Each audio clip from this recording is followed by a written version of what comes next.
Fica comigo nesse vídeo, porque eu vou te revelar coisas que talvez você nunca tenha ouvido e ninguém nunca te explicou. O que levou Paulo, um homem tão inteligente, estudioso, zeloso pela lei de Deus, a se tornar o maior perseguidor dos seguidores de Cristo? O que havia dentro daquele coração que o fazia acreditar que matar era um ato de fé? Bem-vindo ao canal. Deixa a Bíblia falar, o espaço onde a palavra de Deus é explicada com profundidade espiritual e revelação. Já deixa o teu glória a Deus nos comentários e escreve o que você acha sobre esse assunto. E se você ainda não é inscrito, se inscreve agora e ativa as notificações, porque aqui é conteúdo que edifica e transforma. A história começa com um homem chamado Saulo de Tarso, fariseu, estudioso da lei, formado aos pés de Gamaliel, um dos mestres mais respeitados de Israel. Saulo não era qualquer religioso. Ele conhecia as Escrituras como poucos. Mas o problema é que ele conhecia a letra, e não o espírito. Ele tinha zelo, mas não tinha revelação. Ele tinha religião, mas ainda não tinha encontrado a graça. Paulo via Jesus como uma ameaça à tradição dos pais. Para ele, aquele homem que havia morrido na cruz e que agora era pregado como o Messias representava uma blasfêmia contra tudo o que ele acreditava. Por isso, ele se levantou contra os cristãos, acreditando que estava defendendo a pureza da fé judaica. O zelo que ele tinha pela lei o cegava para a verdade do Evangelho. E esse é o grande perigo do homem religioso. Achar que está servindo a Deus, enquanto na verdade resiste ao próprio Deus. A Bíblia diz em Atos que Saulo respirava ameaças e morte contra os discípulos do Senhor. Ele ia de cidade em cidade com cartas nas mãos, autorizando prisões, torturas e execuções. Quando Estevão, o primeiro mártir cristão, foi apedrejado, Saulo estava lá, guardando as capas de quem apedrejava, aprovando em silêncio aquele assassinato. Mas Deus olhava para ele de outra forma. Deus via em Saulo não apenas um perseguidor, mas um vaso em processo. O que movia Paulo era o zelo sem entendimento. Ele acreditava que estava agradando a Deus, mas estava lutando contra o próprio Cristo. Isso é o que acontece com muitos até hoje. Lutam contra o que não entendem, criticam o que não conhecem e resistem àquilo que o Espírito Santo quer revelar. O coração de Paulo era sincero, mas estava cego. Ele achava que estava fazendo o certo, mas estava matando os que tinham encontrado a verdade. E aqui está um mistério profundo. Deus, muitas vezes, escolhe aqueles que estão completamente errados, mas com o coração inflamado, porque quando o Espírito Santo abre os olhos deles, o mesmo fogo que antes destruía passa a edificar. Paulo perseguiu, feriu e destruiu muitos, mas Deus permitiu tudo isso porque havia um propósito. O homem que achava que matava para defender a fé seria usado para dar a vida pela mesma fé. O homem que achava que a cruz era loucura seria aquele que mais pregaria sobre o poder da cruz. Quando o zelo humano é tocado pela graça divina, o perseguidor se torna pregador, o destruidor se torna restaurador e o inimigo se torna amigo de Deus. E é por isso que a história de Paulo é uma das maiores provas de que ninguém está fora do alcance da misericórdia. Então fica comigo, porque no próximo trecho dessa revelação, você vai entender como o próprio Cristo apareceu a Paulo no caminho de Damasco e como uma luz do céu transformou um coração endurecido em um apóstolo cheio do Espírito. Mas antes, escreve aí nos comentários: louvado seja Deus! E deixa também a tua opinião, porque você acha que Deus escolheu alguém como Paulo. E se ainda não é inscrito, se inscreve agora, porque o que vem a seguir vai abrir os teus olhos para o poder do perdão e da transformação que só Jesus pode fazer. Fica comigo até o final, porque o que eu vou te revelar agora é um dos momentos mais impactantes de toda a Bíblia, o instante em que o homem que mais odiava os cristãos se encontra cara a cara com o Cristo que ele tentava destruir. E o que acontece a seguir é tão poderoso que até hoje continua transformando vidas. Bem-vindo ao canal Deixa a Bíblia Falar, o lugar onde cada palavra da Bíblia ganha vida. Já deixa o teu comentário dizendo louvado seja Deus. E escreve também o que você acha sobre esse encontro sobrenatural entre Jesus e Saulo. E se ainda não é inscrito, se inscreve agora e ativa o sininho, porque aqui é palavra revelada para o teu crescimento espiritual. A Bíblia conta que Saulo, ainda respirando ameaças e morte contra os discípulos do Senhor, foi até o sumo sacerdote e pediu cartas para as sinagogas de Damasco para prender todos os que seguissem o caminho. Ele estava decidido a acabar com o cristianismo nascente. Mas o que Saulo não sabia é que antes de chegar a Damasco, Deus já estava esperando por ele.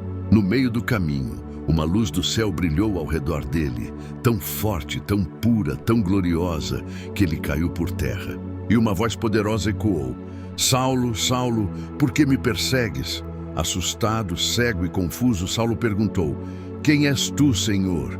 E a voz respondeu: Eu sou Jesus a quem tu persegues. Aquele foi o momento em que o religioso encontrou o Deus vivo. O homem que achava que defendia a lei percebeu que estava lutando contra o autor da lei. O que ele via como inimigo, na verdade, era o próprio Deus tentando alcançá-lo. E o brilho daquela luz não foi apenas externo, foi a luz da revelação que penetrou na escuridão do coração de Saulo. Deus cegou os olhos de Paulo para abrir os olhos da alma. Porque às vezes Deus precisa nos parar para nos mostrar que o caminho que seguimos, por mais sincero que pareça, é o caminho errado. A cegueira física de Paulo era o reflexo da cegueira espiritual que o dominava.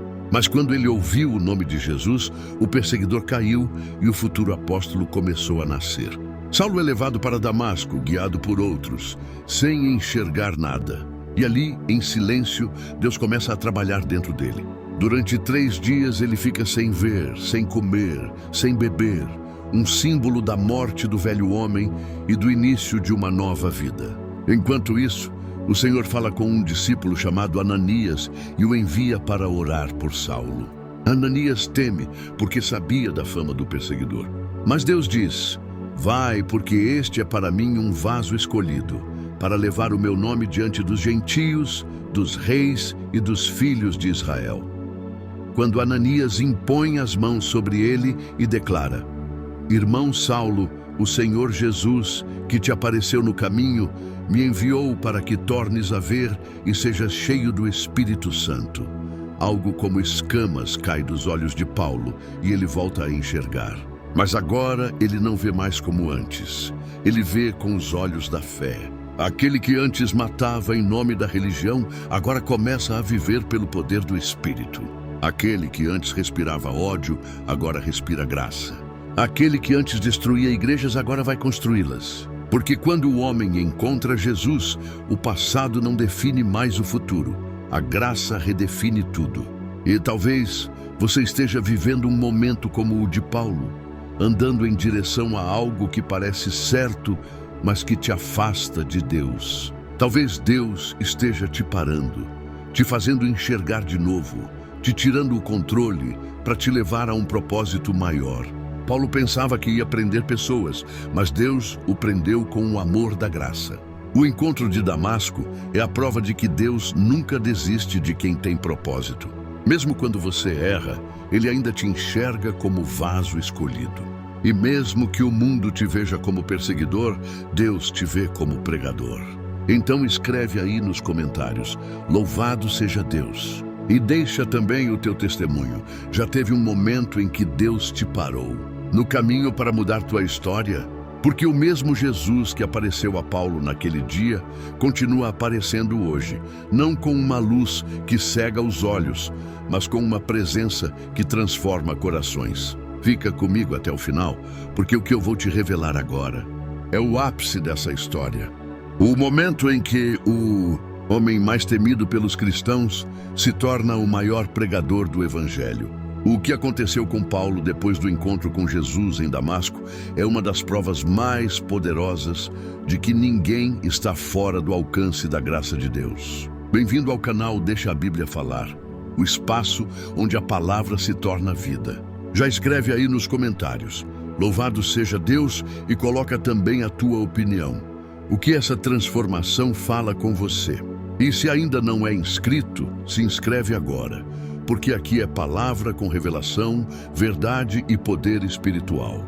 Depois que Paulo recuperou a visão e foi cheio do Espírito Santo, algo dentro dele mudou completamente. O perseguidor morreu e o apóstolo nasceu.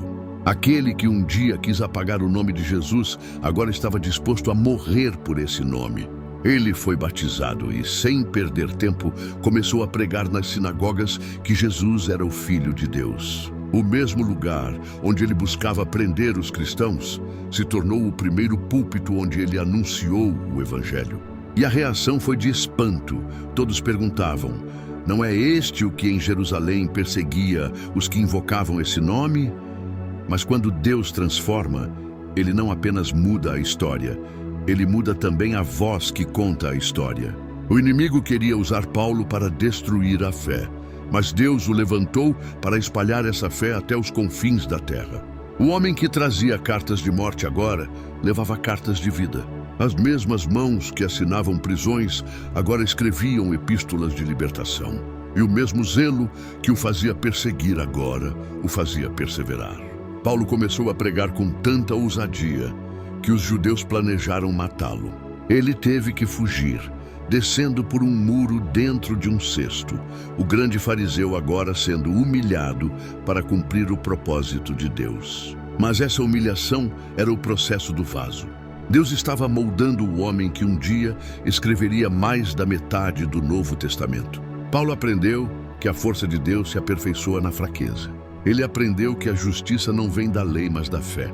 Ele se tornou o exemplo vivo de que a graça é capaz de transformar o pior dos pecadores em o maior dos servos. Por isso ele escreveu em 1 Timóteo: Cristo Jesus veio ao mundo para salvar os pecadores, dos quais eu sou o principal. Essa confissão não é culpa, é gratidão. Paulo entendeu que o seu passado não o desqualificava, mas o preparava para alcançar outros com a mesma misericórdia que o alcançou. O mesmo homem que antes causava medo, agora levava esperança. O mesmo que destruía comunidades, agora as edificava. E o mesmo que um dia achou que conhecia a Deus, agora dizia: já não sou eu quem vive, mas Cristo vive em mim. Paulo foi preso, açoitado, traído, apedrejado, naufragado, mas nunca desistiu. Porque quem teve um encontro verdadeiro com Jesus não retrocede. Ele entendeu que a dor faz parte do propósito e que a cruz não é o fim, é o início de uma nova história. O sangue de Estevão, que um dia ele viu cair no chão, agora servia como lembrança de que o Evangelho sempre vale qualquer sacrifício. E por isso ele terminou sua jornada dizendo: combati o bom combate, acabei a carreira, guardei a fé. Paulo é a prova de que Deus não chama os perfeitos, ele aperfeiçoa os chamados. Ele usa o improvável para confundir o sábio, transforma o perseguidor em pregador e faz da queda um trampolim para a graça. O mesmo Deus que transformou Paulo quer transformar a tua história hoje. Talvez você olhe para o teu passado e pense que fez demais, errou demais, pecou demais. Mas se Deus mudou um assassino de cristãos em apóstolo dos gentios, Ele pode mudar qualquer um que se renda à voz de Jesus. O poder do Evangelho não está em quem o prega, mas em quem o transforma. E o mesmo Cristo que disse: Saulo, Saulo, por que me persegues? Ainda chama hoje: filho, filha, por que corres de mim se eu quero te levantar? Então escreve aí nos comentários: louvado seja Deus. E se essa palavra falou contigo, escreve também: Senhor, transforma a minha história como transformaste a de Paulo. E se ainda não é inscrito, se inscreve agora e compartilha esse vídeo com alguém que precisa saber que ainda há graça, ainda há perdão, ainda há propósito. Porque a história de Paulo é a prova de que não importa onde você começou, o que importa é quem você encontrou no caminho. E se você encontrar Jesus, o caminho que te derruba é o mesmo que te levanta. Louvado seja o nome do Senhor.